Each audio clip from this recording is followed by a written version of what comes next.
Afternoon, everyone. It's midday. It's Friday. It means it's Wow Ergonomics. Now, Stephen isn't here again because he's in Holland. Last time I spoke to him, he was trying to get on board an aeroplane, and that's a very dangerous thing to do. So we don't want to disturb him, but it does mean that we have special guests for you. So much so that we're a couple of minutes late, maybe, because we've had to squeeze them all into the green room. And it's a tiny little green room, doesn't even have a sink. But here they all are for you today, for your delectation and excellence. We have Stephanie Jane. Say hello. Hello. We have Keith. Say hello. Hello. And we have Florian. Hello. Say hello. Oh, it's marvelous to have you all here on Friday. What would you normally be doing at this time on a Friday? Stephanie, be on LinkedIn. You'd be on LinkedIn. You'd be doing this anyway. Yes. Yeah. Stephanie, I'd be in bed. So you'd be in bed. Yeah. Well, that's a great place to be. Oh, must tell you, we have 2 magpies outside the window. That's lucky, isn't it? 2 magpies. So that's fantastic. I'm not up on my superstitions, to be honest. Sorry? I'm not really up on my superstitions. You're not really up on them. Well, I think I think it's 1 for sorrow, 2 for joy. Yeah. Ah, there you go. There we go. So 2 magpies. That's a great start today. Listen, I'm going to give you all a little chance to tell everybody out there what it is that you do and a little bit about yourself before we have a chat. So let's start with Keith. Keith, tell us a little bit about yourself. Hi. So I am a copywriter. I write sales funnels, ads, landing pages, sales pages, and emails, and I also do brand voice guides. Brand voice guides. Explain to people that don't know what a brand voice guide is. What is it? A brand voice guide is a big document. It lets you. It's focused on your values, your mission, your positioning strategy, in your story, how you got to where you are, and who you are as a company. So this is a sort of a document that you would sell to investors to show, who's investing in your company, or you could use it for your employees to say, this is who you need to be when you're working for us.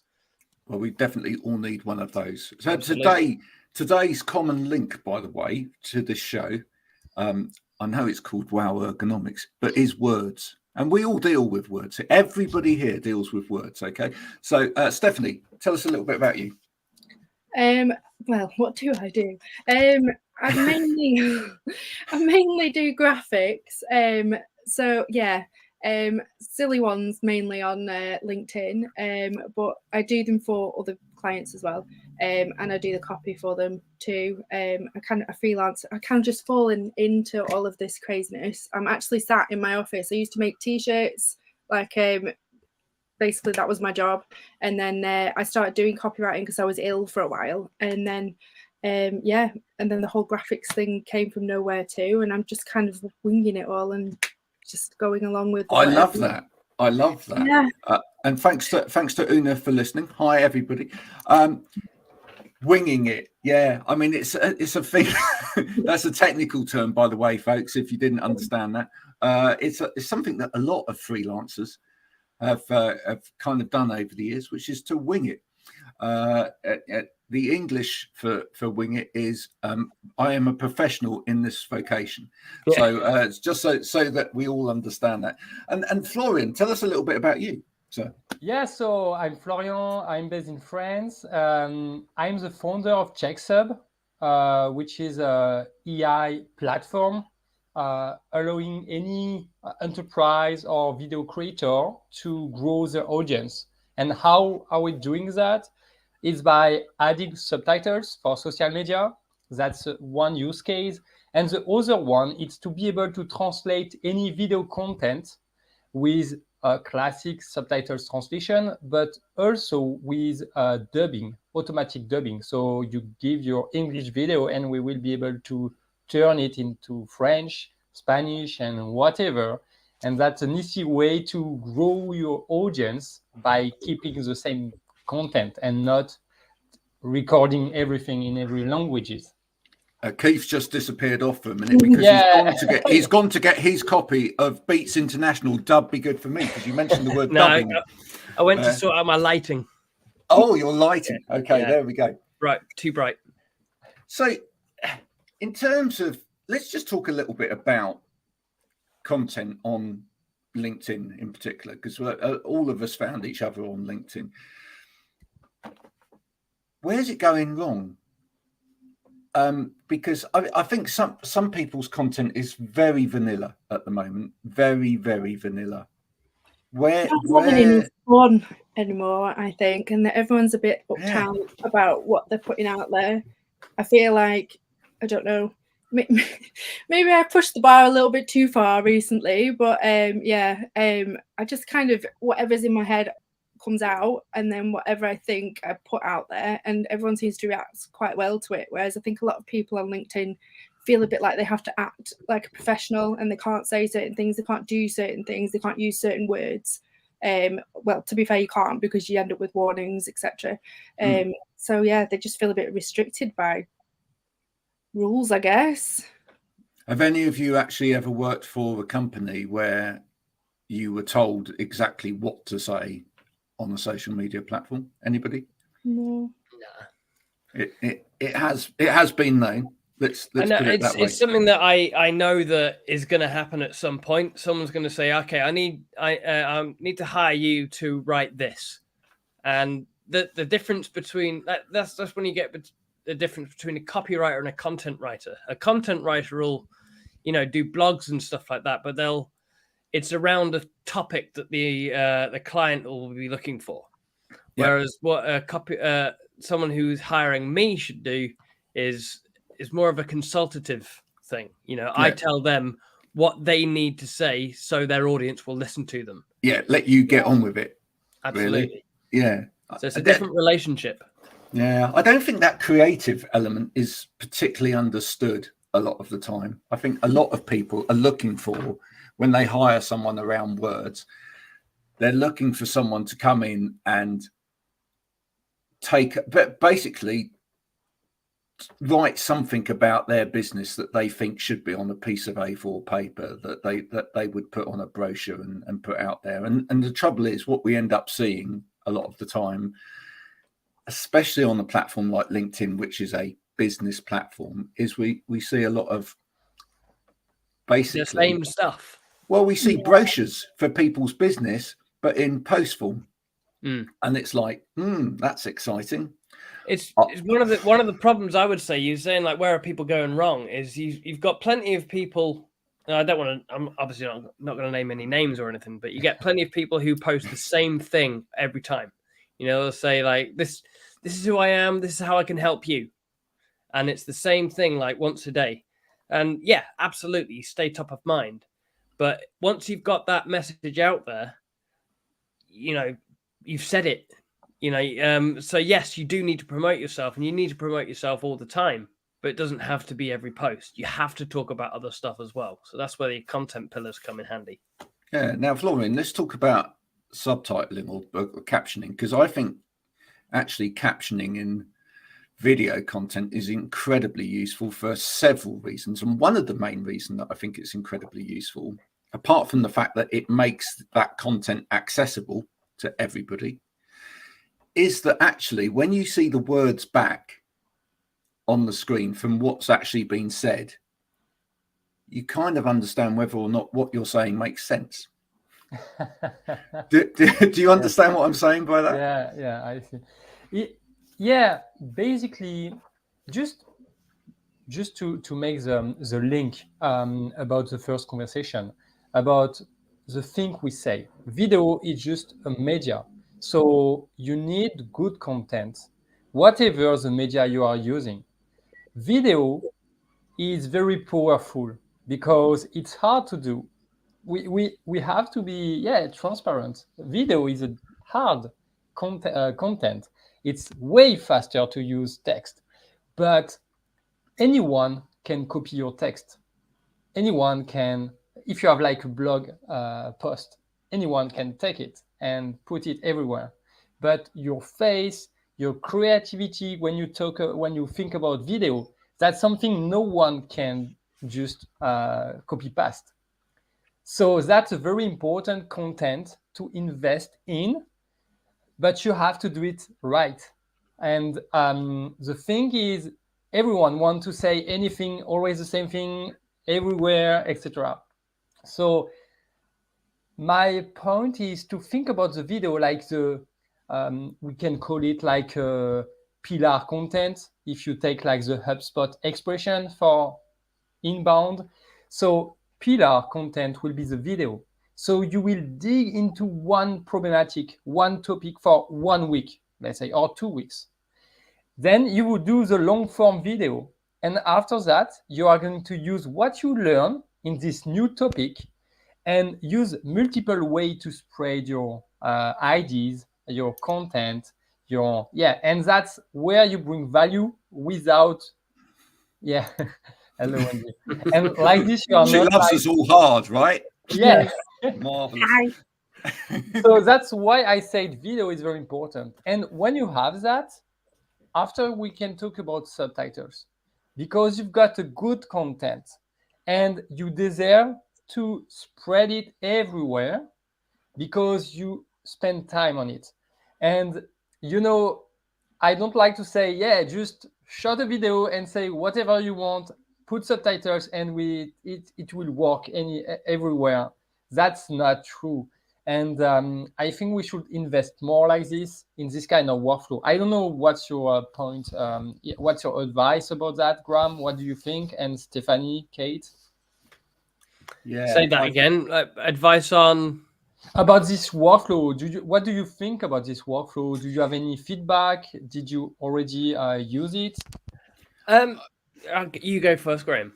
Well, I think one of the things where people go wrong with content type as well is that, I think as Stephanie said earlier on, they do the same thing all of the time. Yeah. Right. And I'll also come back to the point that was made earlier about the fact that, different video, a post with a selfie and a piece of text, or a post without text, or whatever. Each of those different things, even like, dare I say it, polls, right? Each one is just a mechanism. It gets me a little bit annoyed. I nearly swore there. It gets me a little bit annoyed when people go, I hate polls. Like, yeah, and I've the amount of times I've written, how can you hate a poll? A poll in itself is really there's nothing wrong with a poll. It's a question. That's all it is. It's a question with an answer, an option for you to answer it. What you mean by that is you see too many polls which you don't like to involve yourself with. Okay, but it's a great mechanism, and used properly and done properly. I like to think I do. It works, right? Absolutely. But it's only one mechanism. If all of my content was just polls, I'd be boring. Do I hate polls? No, I love polls. Hi, Kelsey. Nice to see you. I haven't seen you for ages.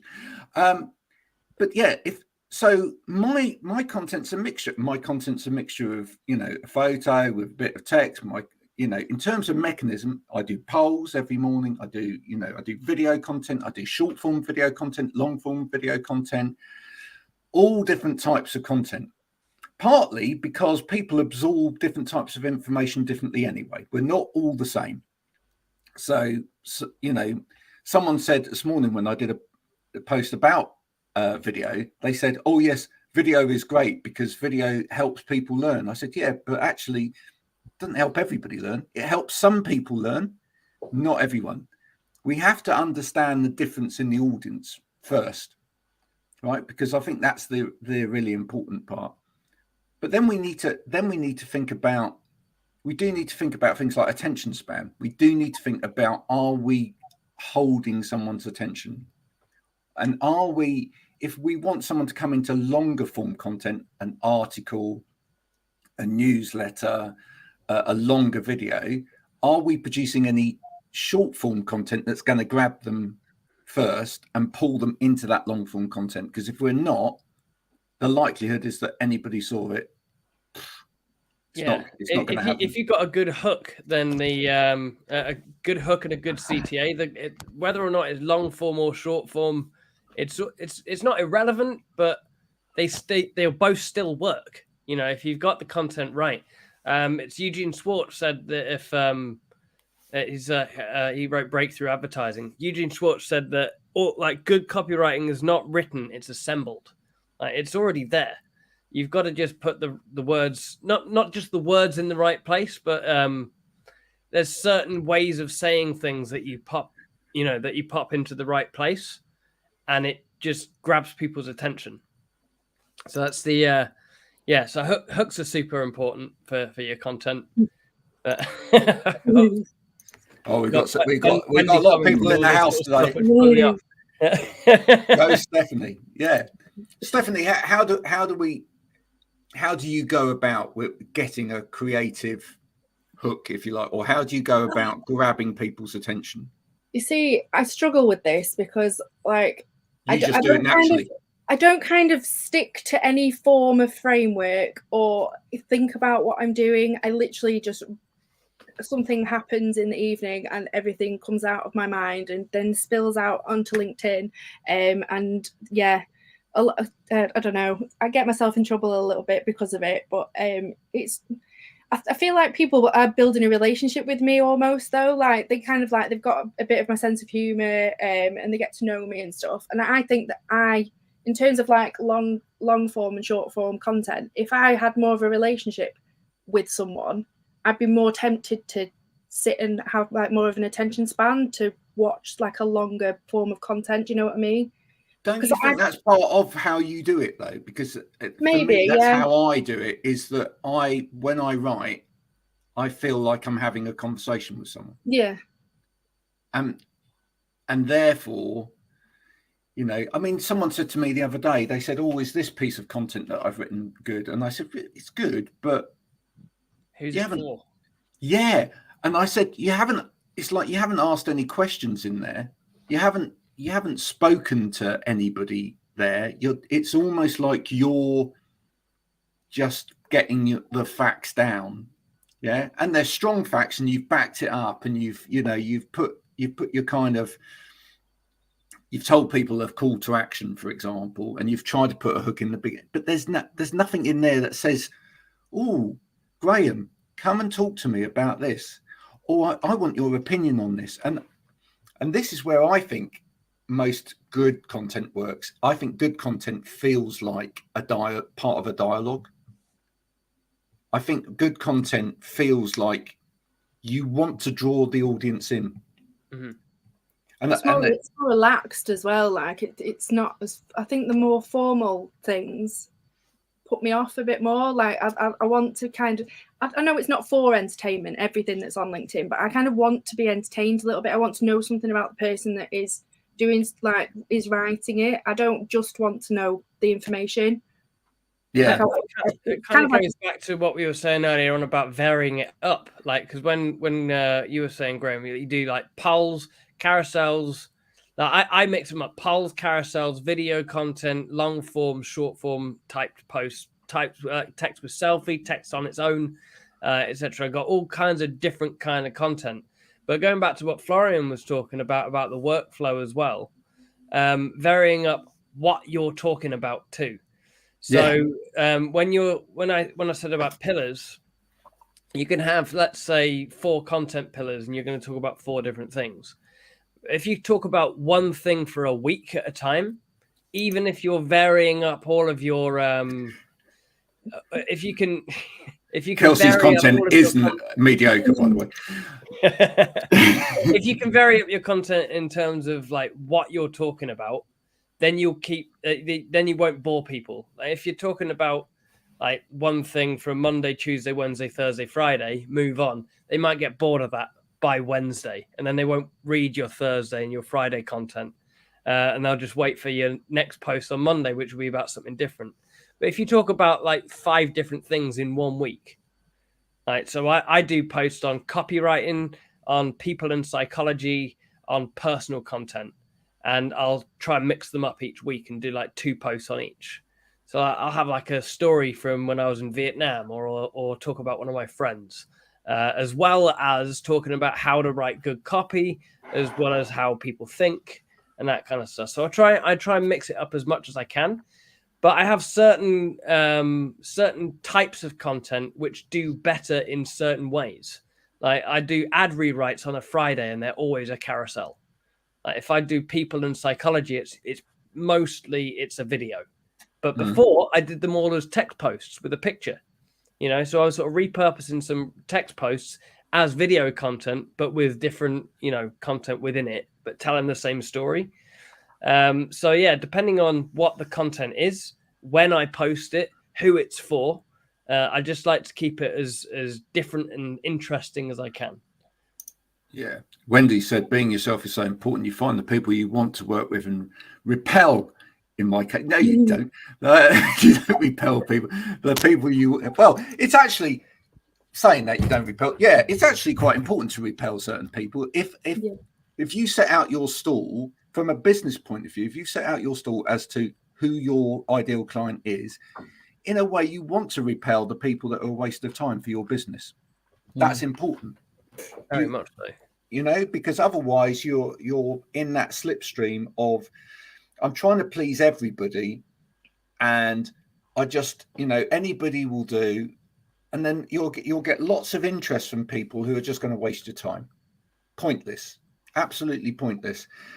Let me just talk very quickly to Florian about one of the things that, when I was been checking out your software, it does, which I really love, is just simple little things like focusing on words. You've got like a little zoom thing where, a particular word comes up. That for me is really, really important. Those little animation bits where you go, here's a key word, because, subconsciously, I think we then take that in. All right. Is that the aim of that? Yeah, of course.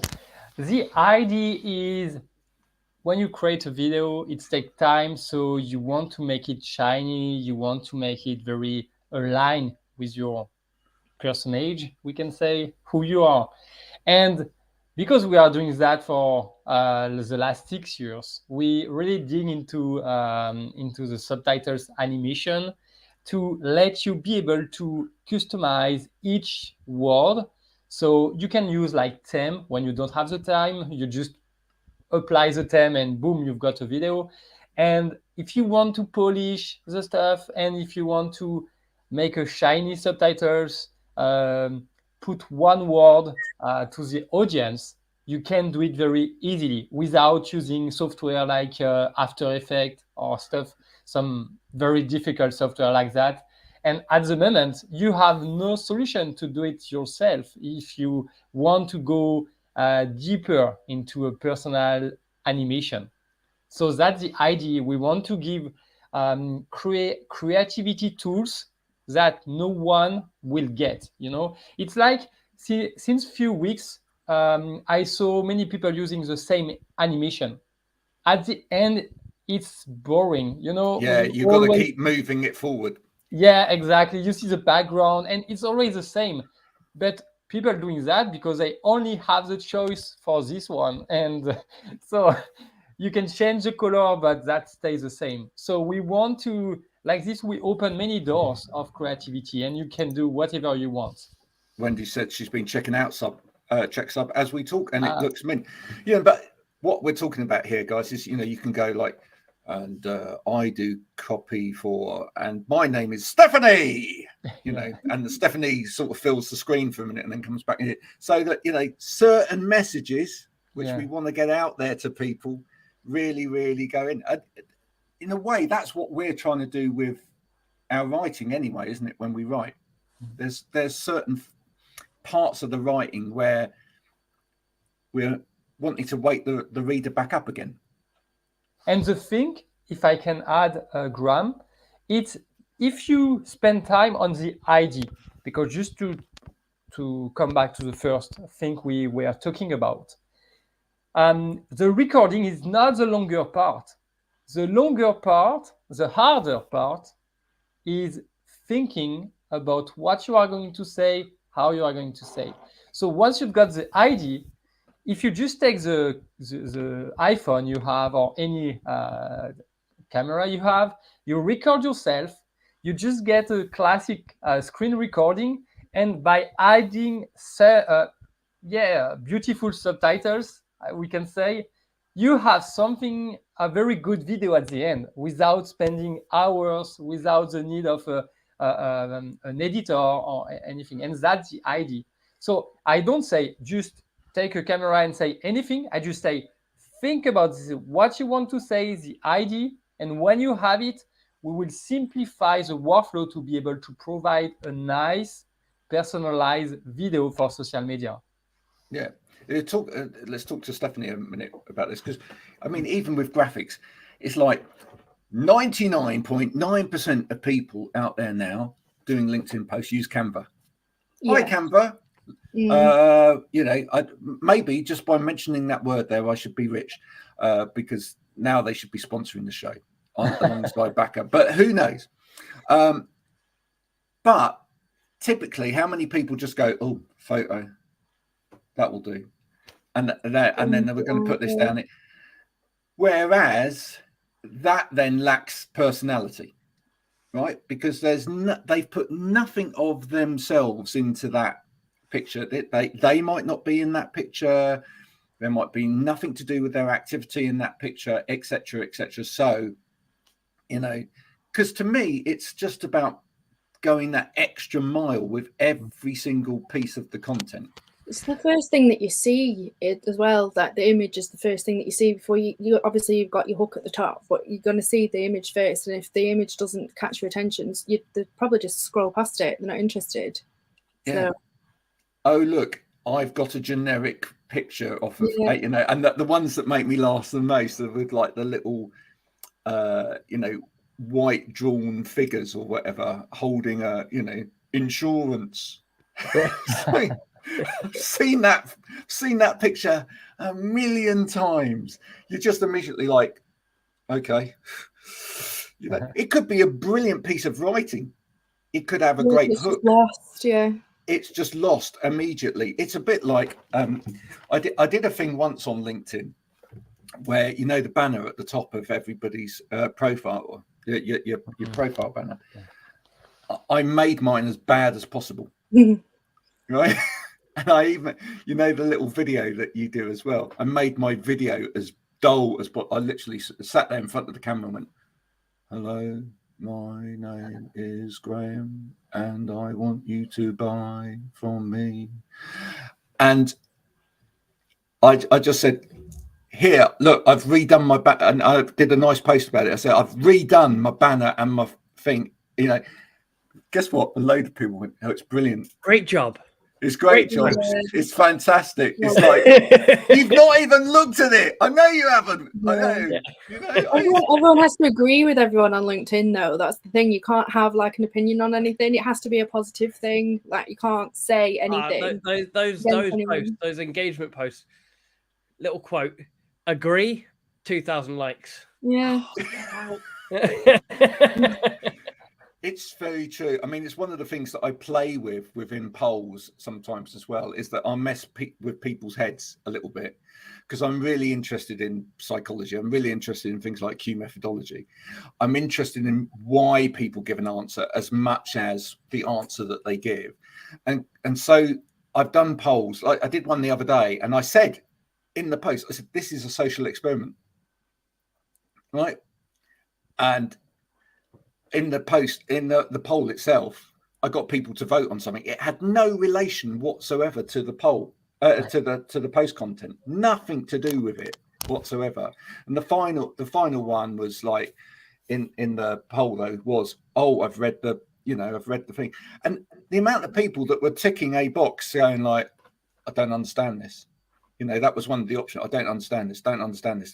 It's in the post, right? But it's really important that we understand these things, because it's to do with the way that the platform delivers the content. And you have to understand how the platform delivers the content. So when you get a poll, for example, it's very similar to like those boards that you get in a shop, where it's those buttons with, "Oh yeah, I'm happy, I'm sad, or I feel a bit about it." Yeah. The way the poll comes up in your feed, you see the poll first. You don't see the post.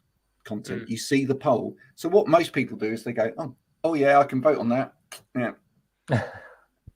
They don't, they don't go back and see, and actually it's not until, because that then creates a notification for them for anybody else that's involved in that. It's not until later when they see that, several hundred of people have been voting on that and they've got a load of notifications about it. They go back in and they read the poll content and they go, oh.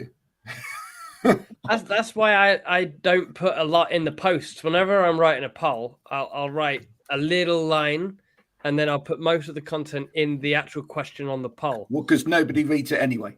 Yeah, but I like doing polls for various reasons. Like the one I've got going at the moment is people don't read anyway. Yeah, true. Very true. Especially if you, going back to what Stephanie was talking about with the selfie. If the selfie or the picture doesn't touch your buttons, then you're not going to read the content. But especially with a poll, like the reason that poll is there is not what's written in the post. People they just go, oh, I got a chance to answer a question, and they go straight to the poll. So that it's pointless putting like a long form post, which will get maybe 20% of the people who are clicking on it are actually going to read it. Well, now I'm going to argue with you on that, because I do put quite long form in there sometimes. But the reason being is you have to, over time, if you do it and you develop your audience, then it works. Because but that comes with consistency. I've done a poll every single day for the last 3.5 years, every single day, right? And if you do something consistently, what happens is you will get an audience that a particular group of that audience will actually read the actual post, because they know that there's going to be some twist in there, or they're looking for that. They're waiting for that to happen. And they quite enjoy the game that I'm playing with other people as well, sometimes when it's just the poll itself. So I think you can play with any kind of context, but I think personally for me, what makes great creators on any platform are people that play with what mechanisms there. That's a fair comment. Yeah. And actually looking at anything and say, it's a bit like, you talked about carousels. Carousels are right in vogue with LinkedIn at the moment, which is a shame in a way, because they're not accessible. Make them accessible. But how many people do you see that do carousels and they're like, you know what's coming next on the next carousel? Yeah. So the format of it is pretty dull, and you can tell what's going on cerebrally up here with someone. It's like, oh yeah, you're going to tell me that. Oh, you're going to tell me that. Oh, you're going to tell me. What I like is when someone does something clever with that graphic or messes it up a little bit, so that you'll go, I didn't expect that. I want to, I'm waiting for that. I'm waiting for the surprise. I'm waiting for someone to try and do something different. Stephanie, you must have played with that as a mechanism. I think that mechanism is pretty much exactly what I do on all of my carousels. I don't think anyone really expects anything that I put out, to be honest. I don't.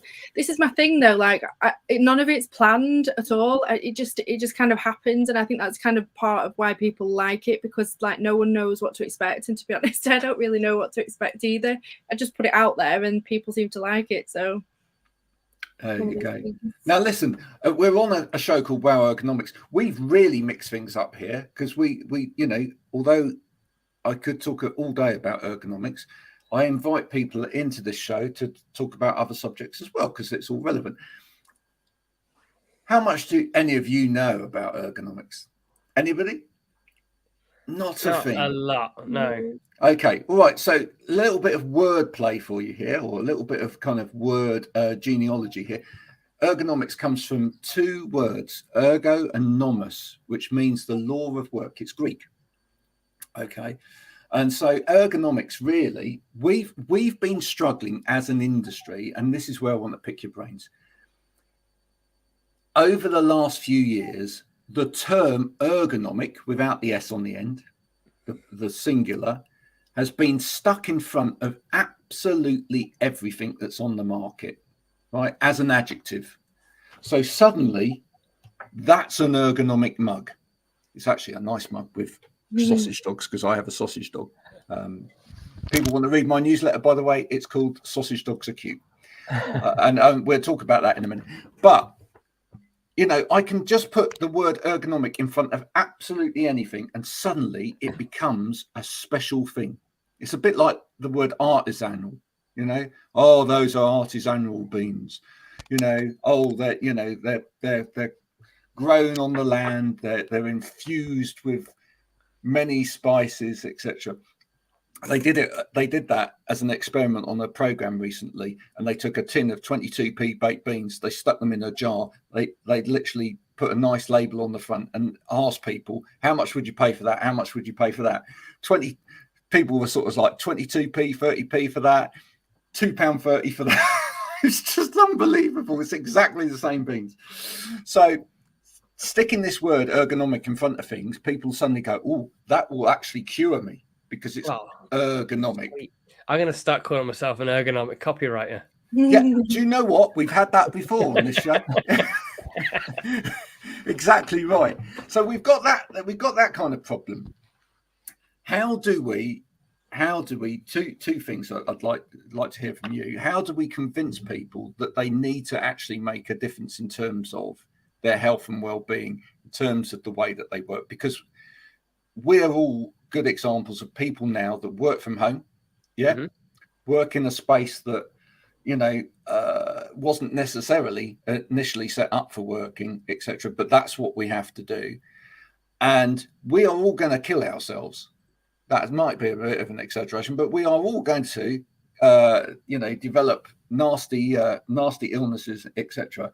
if we don't look after ourselves working. How do we as a business or as a sector help people to understand that on things like social media? Because I'll tell you something, that's one of the reasons I got into this and set up my own social media business, was because the industry that I had been in, I just didn't think was doing a very good job. How would you go about it, Stephanie? It's a really difficult one for me, this, because I'm kind of probably the worst example of a freelancer that just pushes herself way too far and burns out massively. Like, I've not got a very good kind of system for sleep or work or anything, but I think because I had a year off, I've got chronic back pain, and I had a year off, and I've literally just started getting back into work. So like the kind of transition into getting back into work is hard, and I think it's worse when you're a freelancer, because it's so easy to just fall into really bad like sleep and work patterns, or working too hard, not sleeping enough. And then I just get to the point where I've just completely, like recently, because I've done so much content on top of like loads of new jobs that I've got from my content, I've just got to the point where I was literally, yesterday I was just in bed because I couldn't move. I just completely destroyed myself. And it's so easy to do, because like I am really bad for lacking structure, and I am a bit like sporadic, etc. And I probably do need to find a bit more of a method to stop myself from doing it, because otherwise I am going to make myself ill again, pretty much. So it is definitely something that needs addressing, but I'm not really sure if I'm the right person to kind of talk about it, because I'm really bad. I actually think you are, because I think you're living it. Yeah. And therefore, you know, one of the things that I think will help is us getting people to tell their story about the reality of working as a self-employed person, working from home, etc. Because I think, you know, sometimes we tend to glam it all up and go, yeah, it's cool, I work from home, I do what I like when I like, etc. Florian? I did it for the last 10 years. So basically, that's a topic I know a little bit. And I have to say that you have to change everything in terms of organization. That's a different way to live and to interact with your neighbors, because you can go into an office, and it means you have to change the way you live the thing. You have to take the time to go out, make some exercise, speak with the people around you, like you are going to take a coffee in your company. And that's crazy because, yeah, that changed everything. So right now, people think remote as you do the same in your house and you don't add anything, but you miss the coffee moment and stuff like that. So what I did, I invest my time into some local association, to be able to meet local people. And sometimes I give in my time to the society to improve my city, to improve many associations. And I think it's a good thing. And I think it's a good thing to realize, because like this, you have an opportunity to move and don't stay in front of your desk. And you can invest your time to change your environment around your house, spend time with neighbors, with your city. And that's crazy, because that's a way to change your time, where you put your time, not in your car, not in your train, not in your whatever. Yeah. Do you know what? I totally agree, because in a previous role, for example, the amount of time I would spend in the car or on a commute, or when you're in an office, as you say, like moving from a desk to a meeting area to go and have a meeting or whatever. The trouble is, when you become a freelancer and you're working from home, etc., it's like, this is it. Gets quite lonely, doesn't it? This here is where everything happens, and it's almost like you feel an inner guilt that it's like, do you know what? I'm going to go to the toilet now, or I'm going to go and make a cup of tea. Oh, I've made a cup of tea.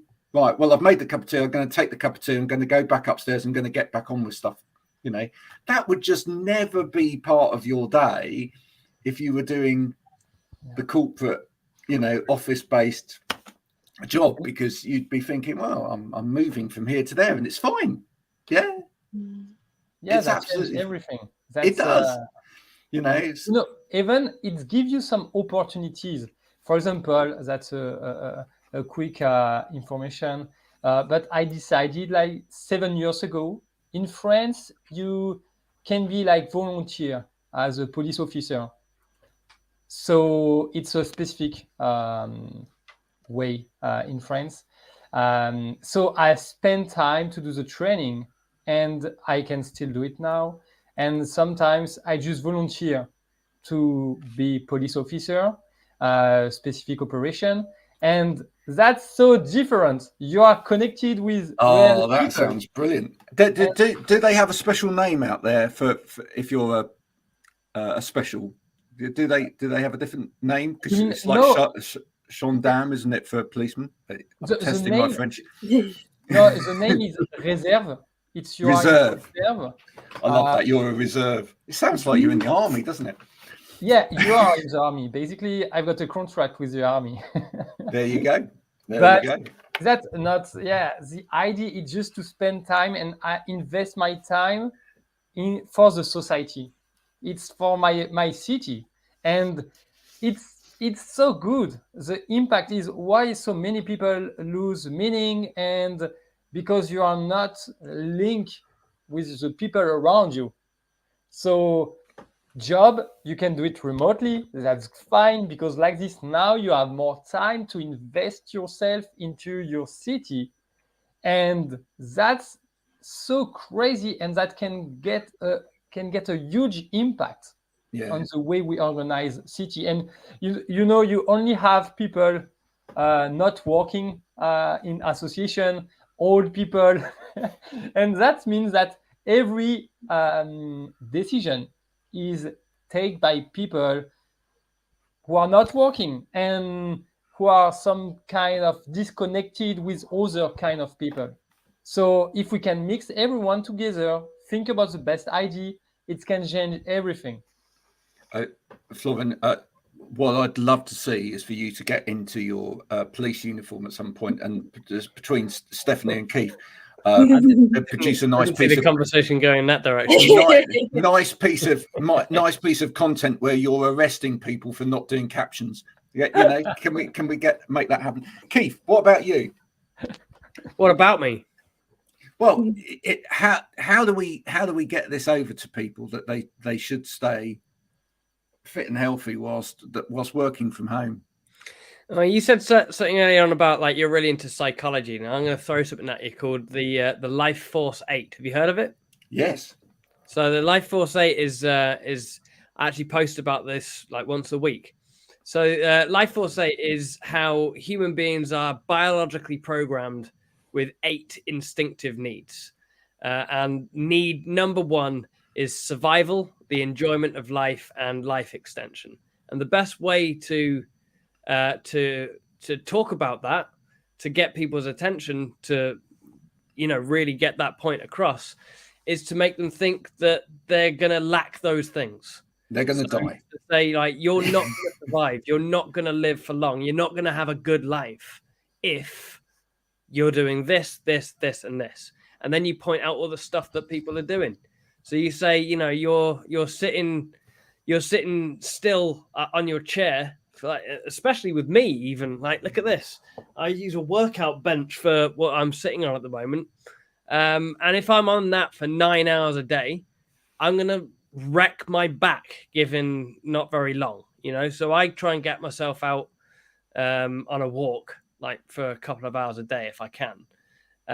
But that's the thing, you got to highlight the things that people are doing and say, this is going to kill you. Yeah. This food is not good for you and it's going to kill you. If you don't lose weight, it's going to kill you, etc. So, you've got to get into people's heads by pointing out that the situation that they're in is not sustainable. It's not viable to keep on. That's how you go. That's how you do it. And also, I think one of the things that we can do is show people that you can use getting out a bit more as part of your content, right? Yeah. Because when you do get outside the 4 walls and you go out there and you see life, that's great inspiration, right? Absolutely. It's one of the things I was thinking about yesterday is I want to start doing some of my video content outdoors. Yeah. That's just to vary it up a little bit, but also to make it more interesting for me as well. You've got to change it up a little bit, whatever you're doing, because you don't know what you're going to see when you go outdoors. I mean, that I posted a video earlier this week when it snowed here. I went out in the snow, pretending to be David Attenborough, and tracing the penguins. And then a bin came into shot, and it's kind of spoiled it. So I turned that into a piece of content. But I think that's it. If you get out, it kind of suddenly it opens your imagination to something else as well. It's like, I'm in this setting now. So as a creative, I feel like I can do that. And bringing it back round, because I did say I was going to mention the sausage dog as well. He's another great excuse. I try and get my dog into a lot of my content. And that means, going outside with the dog, etc., and trying to capture bits with the dog. My newsletter, by the way, folks, is called Sausage Dogs Are Cute, as I said earlier. If you do want to do a newsletter on LinkedIn, please don't call it something terribly boring, because nobody will read it. Nobody. If you call it something like Sausage Dogs Are Cute, thousands of people read it. I'm just telling you that now. Just, it could be filled with the most absolute nonsense, but thousands of people will read it just by getting that title alone. Don't copy that one. Think of your own one, for goodness sake. Otherwise it will become confusing for people. Let's finish with that today. And all of you, thank you for coming along and talking to me this Friday. If you send me a photo of your desk, we will, for coming on and talking to us today, we will send you some free Ergo kit. Okay. To make your lives that little bit easier working from wherever you are. So just to finish on, I don't know, do you have newsletters on LinkedIn at the moment? Do I have them? Have I made my own? Have you made your own? Yeah.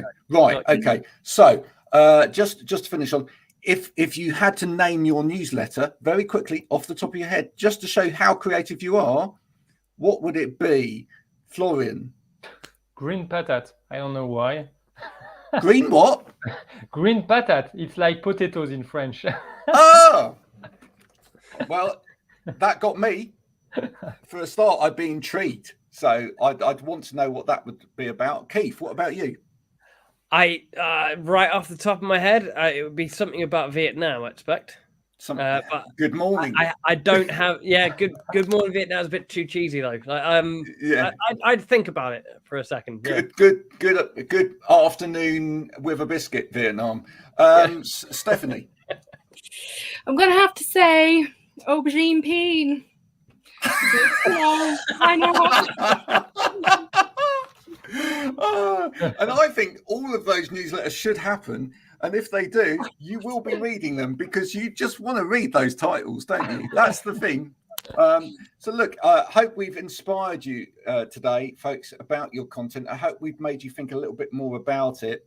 And if you are working from home, you're producing content yourself and you're just sat there, just think about what Florian said in particular, that you need to get out there and think about how that would inspire your content as well by opening up the world up again to you. Thanks to Wendy, to Una, thanks particularly to Kelsey, who stayed up until 5 o'clock in the morning, spent her whole last few hours where she could have been doing an audio book or whatever, listening to us talking. Thank you, Kelsey. If you've enjoyed this, great. You can find more of the same at wowergonomics.com. If you haven't enjoyed it, well, tough. You've been subject to it anyway. And we will hope you have a lovely Friday and go about your business safe and sound. Until next time, bye for now.